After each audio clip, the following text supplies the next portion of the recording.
जय हिंद विद्यार्थी मित्रांनो या ठिकाणी पोलीस भरतीच्या या लेक्चर सिरीजमध्ये आजचं आपलं लेक्चर नंबर 5 असणार आहे आणि आजचं लेक्चर जी केच्या एका महत्त्वाच्या टॉपिकवर असणार आहे। महत्त्वाचे धर्म, त्याचे धर्मग्रंथ, त्या संदर्भातील महत्त्वाचे मुद्दे व इतर काही महत्त्वाचे इतरही मुद्दे आहेत ते सगळे आपण म्हणजे पोलीस भरतीला विविध जिल्ह्यांमध्ये किमान 1 मार्क्ससाठी 100% विचारला जातो असा आजचा हा मुद्दा आहे। पोलीस भरती संपूर्ण मार्गदर्शक लेखक व संकलन उमेश रुपनवर सर यांचं हे पुस्तक आहे। Sahyadri career academy Baramati. अत्यंत सोप्या भाषेमधील रचना आपण ते या ठिकाणी पोलीस भरतीसाठी वापरतोय, समजून घेतोय। तुम्ही सुद्धा ती घेऊ शकतात आणि त्याला पूर्णपणे रेफर करू शकतात। तुमचे मार्क्स या ठिकाणी नक्की वाढतील यात कोणतीही शंका नाही। आज आपल्याला धर्म संस्थापक, धर्मग्रंथ आणि त्या धर्माबद्दलची महत्त्वाची माहिती या लेक्चरमध्ये बघायची आहे। याचे तुम्ही नोट्स सुद्धा काढू शकतात आणि आपले संग्रही ठेवू शकतात। बघा, पहिला धर्म हिंदू धर्म। या धर्माचा पवित्र ग्रंथ म्हणून कोणत्या ग्रंथाला ओळखतो आपण? भगवद्गीता। आणि पुढे महाभारत हे सुद्धा एक महत्त्वाचं काव्य, जे महाकाव्य जे आहे ते व्यास ऋषींनी रचलेलं आहे आणि रामायण हे महाकाव्य वाल्मिकी ऋषींनी लिहिलेले आहे। मित्रांनो, जोड्या लावा म्हणून व्यास ऋषी अनेक वेळा विचारले गेले, महाभारतासाठी, रामायणासाठी वाल्मिकी अनेक वेळा विचारले गेले आहेत। म्हणजे पाठच असलं पाहिजे तुम्हाला। हिंदू धर्माबद्दल 3 ग्रंथ भगवद्गीता, महाभारत आणि रामायण पाठच असले पाहिजे। पुढे जातोय मी। दुसरा धर्म महत्त्वाचा आहे तो म्हणजे जैन धर्म। आता इथे पहिला मुद्दा येतो, जैन धर्माची स्थापना कोणी केली? कारण याला संस्थापक आहेत। याची स्थापना वर्धमान महावीर यांनी केली। यांचा ग्रंथ कोणता? या धर्माचा पवित्र ग्रंथ कोणता? तर त्या ग्रंथाला आरण्यसूत्रे असं म्हटलं जातं। आणि मग हे धर्मज्ञान प्रकट करणारे जे जैन आहेत, जैन धर्मामध्ये जे आहेत त्यांना तीर्थंकर किंवा तीर्थंकार अशा स्वरूपाचे शब्द आहे आणि ते एकूण या धर्मामध्ये 24 होऊन गेलेत। हा प्रश्न आला आहे की जैन धर्मामध्ये एकूण किती तीर्थंकार होऊन गेलेले आहेत? 24। यातील पहिले तीर्थंकार कोण आणि शेवटचे 24वे कोण हे दोन्ही आम्हाला पाठच असले पाहिजेत। पहिले कोण? तर ऋषभदेव हे जैन धर्माचे पहिले तीर्थंकर आणि वर्धमान महावीर हे जैन धर्माचे 24वे तीर्थंकर। प्रश्न इंटरेस्टिंग असा हा प्रश्न, इंटरेस्टिंग असे हे सगळे मुद्दे। पुढे आपण जातो या ठिकाणी बौद्ध धर्माकडे। काय? बौद्ध धर्म संस्थापक म्हणाल तर गौतम बुद्ध आणि या धर्माचा पवित्र ग्रंथ म्हणाल तर त्रिपिटक। या धर्मामध्ये पुढे मग महायान आणि हिनयान असे 2 पंथ सुद्धा तयार झाले। एक शांतीचा संदेश या धर्मामध्ये आहे। सगळेच धर्म खरं म्हणजे मूळतः शांतीचा संदेश देणारे आहेत। प्रेमाने वागा, एकमेकांसमोर दयाबुद्धीने वागा, असे विविध मुद्दे आहेत। मग या धर्मांबद्दल आपल्याला बरंच काही आणखी बघायला भेटतं, ते आपण हळूहळू चर्चा करत चालू पुढच्या काही लेक्चरमध्ये। मात्र आजच्या लेक्चरमध्ये फक्त महत्त्वाचे मुद्दे जे तुम्हाला परीक्षेला येण्याचे खूप सारे चान्सेस आहेत। विविध जिल्ह्यांमध्ये वेगवेगळ्या पद्धतीचे प्रश्न येतील, त्यामध्ये मला वाटतं हे फार महत्त्वाचं असेल। पुढे ज्यू धर्म। आता या ठिकाणी मित्रांनो जिल्हा वाईज जिल्हा मंडळांनी पेपर घेतला, विविध ठिकाणी प्रश्न वेगवेगळे असणार। एकच जर ते ऑनलाईन स्वरूपाचा पेपर असेल तर एकाच संस्थेने जर घेतला तो तर कदाचित प्रश्न सारखे असू शकतात, मात्र तरीसुद्धा प्रश्न विविध असणार, सगळ्या ठिकाणी सारखे नसणार। हा मुद्दा आधी लक्षात घ्या। पुढे ज्यू धर्म। ज्यू धर्माला आणखी कोणत्या नावाने ओळखलं जातं? हा एक पहिला मुद्दा, तो म्हणजे यहुदी धर्म या नावाने। या धर्माचे प्रार्थनास्थळ थोडंसं वेगळ्या पद्धतीचं नाव आहे, सिनॅगॉग। आता माझा तुम्हाला प्रश्न आहे की बौद्ध धर्माचं जे प्रार्थनास्थळ आहे त्याला काय म्हटलं जातं? जैन धर्माचं प्रार्थनास्थळ त्याला काय म्हटलं जातं? आणि हिंदू धर्माचं प्रार्थनास्थळ यास काय म्हटलं जातं? प्रश्न महत्त्वाचे आहेत, उत्तरं देता आली पाहिजेत। आता या धर्माचे संस्थापक मोझेस तोरा, ज्यू धर्माची पॅलेस्टाईनमधील, आणि जुना करार हा या धर्माचा पवित्र ग्रंथ मानला जातो, ज्यू धर्माचा। पुढे ख्रिश्चन धर्म आहे। आता या धर्माची स्थापना कोणी केली? तर येशू ख्रिस्त यांनी ख्रिश्चन धर्माची स्थापना केली। पुढे बायबल हा ख्रिश्चन धर्माचा पवित्र धर्मग्रंथ आहे, हेही तुम्हाला माहीत असलं पाहिजे। कोणता? बायबल, ख्रिश्चन धर्माचा गाजलेला असा हा धर्मग्रंथ, गाजलेले धर्मगुरू। आणि ख्रिश्चन लोकांची जे प्रार्थनास्थळ आहे त्याला काय म्हणतात? चर्च म्हणतात। पुढे येशूंचे जन्मस्थान बेथलेहेम, पुढे पोपचे निवासस्थान व्हॅटिकन सिटी या धर्माची पवित्र अशी स्थळं आहेत. आणि जगामध्ये सर्वाधिक कोणत्या धर्माची संख्या आहे, कोणत्या धर्मीयांची संख्या आहे, असा प्रश्न जर तुम्हाला आला तर उत्तर येतं ख्रिश्चन धर्म. जगामध्ये अफाट म्हणजे विविध देशांमध्ये पसरलेला असा हा ख्रिश्चन धर्म माहीत असला पाहिजे. पुढे इस्लाम धर्म. इस्लाम धर्माचा संस्थापक मोहम्मद पैगंबर. इस्लाम धर्माचा संस्थापक म्हणून आपण ओळखतो.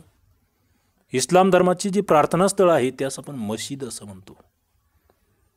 मोहम्मद पैगंबर इस्लाम धर्माचे हे संस्थापक आहेत. प्रार्थनास्थळ मशीद आहे. पवित्र ग्रंथ कुराण आहे. काय? कुराण. आणि पवित्र स्थळं म्हणाल तर सौदी अरेबियामधील मक्का व मदिना ही या धर्माची पवित्र स्थळं. पुढे पारशी धर्म. संस्थापक कोण?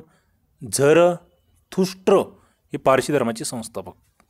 या धर्माचा पवित्र ग्रंथ कोणता? तर अवेस्ता. या धर्माच्या प्रार्थनास्थळाला, पारशी धर्माच्या प्रार्थनास्थळाला काय म्हणतात? तर अग्यारी असं म्हणतात. हेही तुम्हाला माहीत असलं पाहिजे. ओके, महत्त्वाचे मुद्दे आहेत. पुढे आपण जातोय शीख धर्माकडे. शीख धर्म. गुरु नानक हे शीख धर्माचे संस्थापक आम्हाला माहीत असले पाहिजे. गुरु नानक. पुढे शीख धर्माचा पवित्र ग्रंथ आम्हाला माहीत असला पाहिजे. कोणता?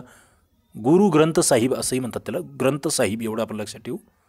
याच्यात काय आहे नेमकं? जे गुरु नानक यांनी आपल्या शिष्यांना जो उपदेश केला तो या ग्रंथामध्ये आहे, म्हणून याला आदिग्रंथ असंही म्हटलं जातं. ग्रंथ साहिब असंही म्हटलं जातं. आणि शिखांचा पवित्र ग्रंथ. मग यामध्ये संत नामदेव असेल, चैतन्य महाप्रभू असेल, संत कबीर असेल यांच्या रचनासुद्धा आहेत. संत नामदेवांचं ते उत्तरेमध्ये जाऊन केलेलं कार्य ते आम्हाला माहीत असलं पाहिजे. प्रश्न आला या प्रश्न आलेला आहे. पुढे औरंगजेबाने शिखांचे 9वे गुरु जे होते तेग बहादर यांना कैद केले, त्यांचा शिरच्छेद केला आणि मग त्यानंतर गुरु गोविंद सिंग शिखाचे 10वे गुरु त्यांनी आपल्या धर्माचं स्वरूप बदलवलं.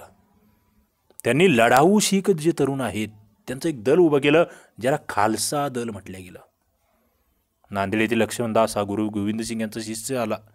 पुढे गुरु गोविंद सिंग यांच्यावर नांदेड येथे हल्ला झाला, त्यांचं निधन आहे. मात्र हे खालसा दल गुरु गोविंद सिंगांचं लक्षात ठेवायचं आहे. त्यांनी त्याला लढाऊ स्वरूप जे दिलं आहे तेही तुम्हाला माहीत असलं पाहिजे. पुढे शिंटो धर्म आहे. कोणत्या ठिकाणी स्थापन झाला? तर जपानमध्ये. त्यानंतर कन्फ्युशियनिझम चीनमधील हा धर्म आहे. हे धर्म आम्हाला माहीत असली पाहिजेत. आता या धर्मासंदर्भातले काही महत्त्वाचे प्रश्न आहेत, त्यांचं रिव्हिजन आपल्याला करायचं आहे, जेणेकरून तुम्हाला परीक्षेला जे प्रश्न विचारले जातात त्यांची आयडिया येईल.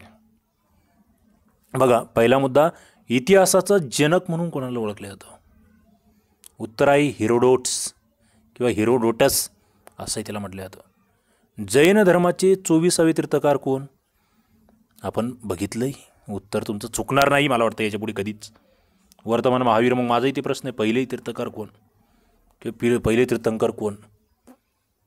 उत्तर द्यायचं कमेंट बॉक्समध्ये. आपण बघितलंय. पुढे वर्धमान महावीर यांचा जन्म बिहार राज्यातील टिंबटिंब या ठिकाणी झाला. बिहारमधील कुंडग्राम. कुठे? कुंडग्राम. वर्धमान महावीर यांनी आपला उपदेश जो केला होता तो लोकांना कळावा म्हणून कोणती भाषा वापरली? बघा, इंटरेस्टिंग भाषा आहे. जैन धर्माचा सुरुवातीचा जो उपदेश आहे तो कोणत्या भाषेत झाला असाही प्रश्न उद्या तुम्हाला विचारला जाईल.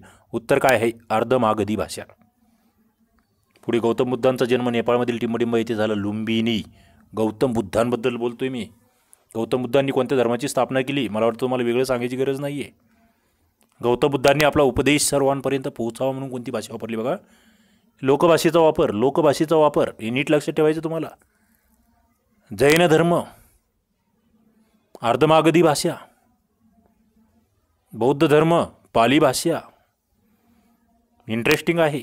पुढे बहुजन हिताय बहुजन सुखाय ही शिकवण टिंबटिंब यांची आहे. बघा, फार मोठं वाक्य, फार महत्त्वाचं वाक्य. भगवान गौतम बुद्ध, मोहम्मद पैगंबर यांचा जन्म मक्का सौदी अरेबियामध्ये जे पवित्र असं स्थळ आहे. पुढे ग्रीक सम्राट अलेक्झांडर उर्फ सिकंदर यांचा मृत्यू कोणत्या ठिकाणी झाला? बॅबिलोन, इराकमधील ग्रीक सम्राट अलेक्झांडर. मौर्य साम्राज्य. मौर्य साम्राज्याचा संस्थापक चंद्रगुप्त मौर्य, गुप्त साम्राज्याचा किंवा गुप्त घराण्याचा संस्थापक श्रीगुप्त। आता हे मौर्य साम्राज्य कोणत्या कालावधीत होते, गुप्त साम्राज्य कोणत्या कालावधीत होते, कोणत्या ठिकाणी त्यांचा विस्तार होता, हे मुद्दे तुम्ही वाचले पाहिजे। सिकंदराने कुठे स्वाऱ्या केल्या होत्या, महत्त्वाचं त्यांची कामगिरी कुठे आहे, याचंही वाचन तुमचं असलं पाहिजे।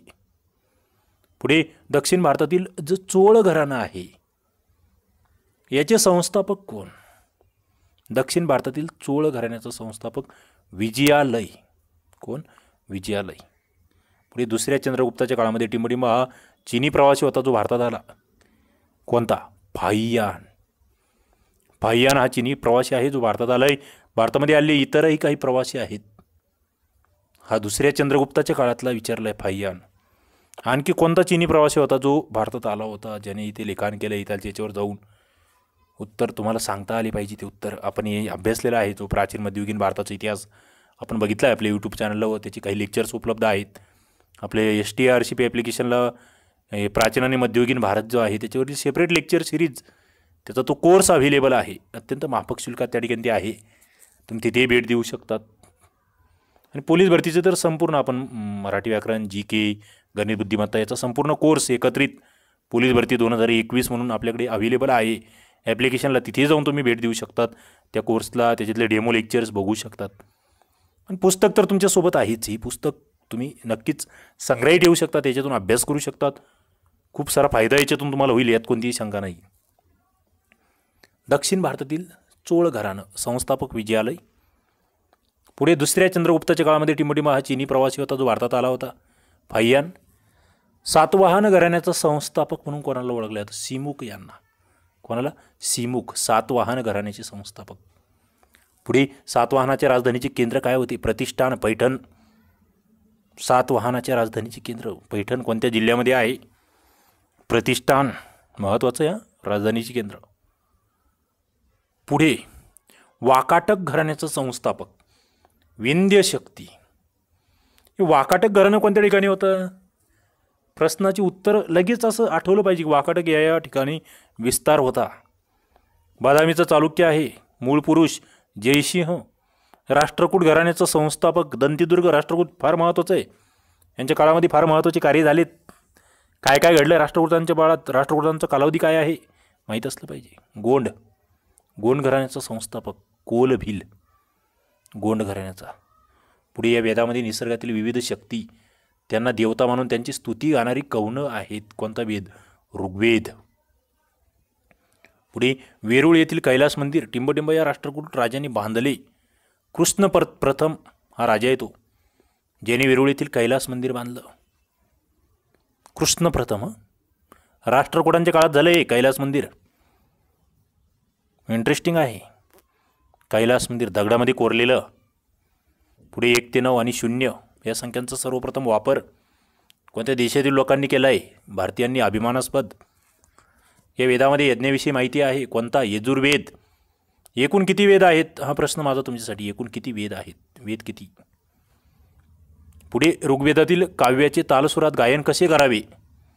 बघा, काव्याचे तालसुरात गायन कसे करावे याच्या संदर्भातले मार्गदर्शन कोणत्या वेदात केले? सामवेदात। मित्रांनो, पोलीस भरतीसाठी सातत्याने विचारले गेलेले प्रश्न आहे। वेदावर सुद्धा सातत्याने प्रश्न आलेले आहेत।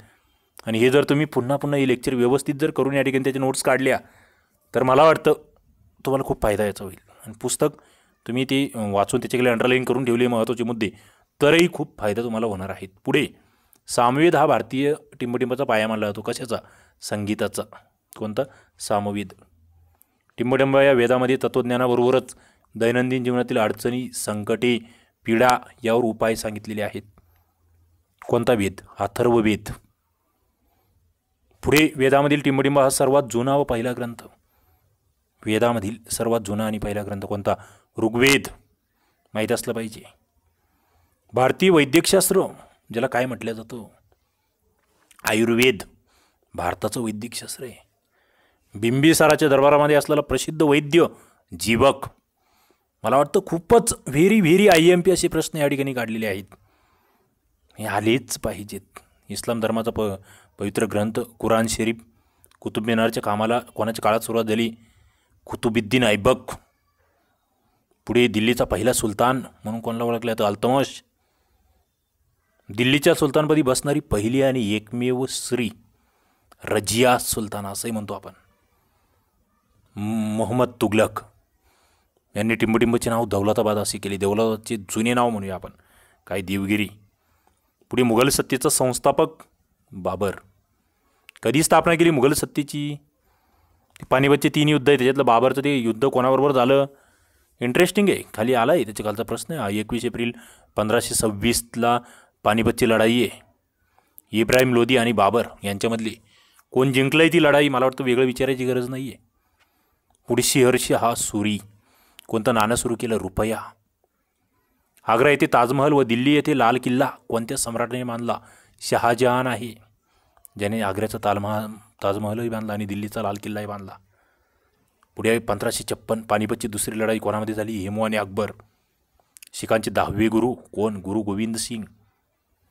पुढे मुघल काळात टिंबटिंब बादशहाने पशुपक्ष्यांची व फुलांची चित्रे काढून घेतली. कोणता बादशाह मुघल काळामध्ये? जहांगीर. कोण? जहांगीर. त्यानंतर मुघल काळात सोन्याची जे नाणे आहे याला मोहोर म्हटले जायचं, तर तांब्याच्या नाण्याला दाम असं म्हटलं जायचं. इंटरेस्टिंग अशी सगळी प्रश्न.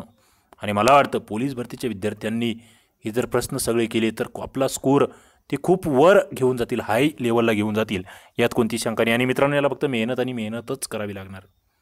मेहनतीलाच फळ आहे हे आधी लक्षात ठेवा. ज्यांचा मेहनतीवर विश्वास आहे तेच विद्यार्थी सक्सेस होतात, तेही लक्षात घ्या.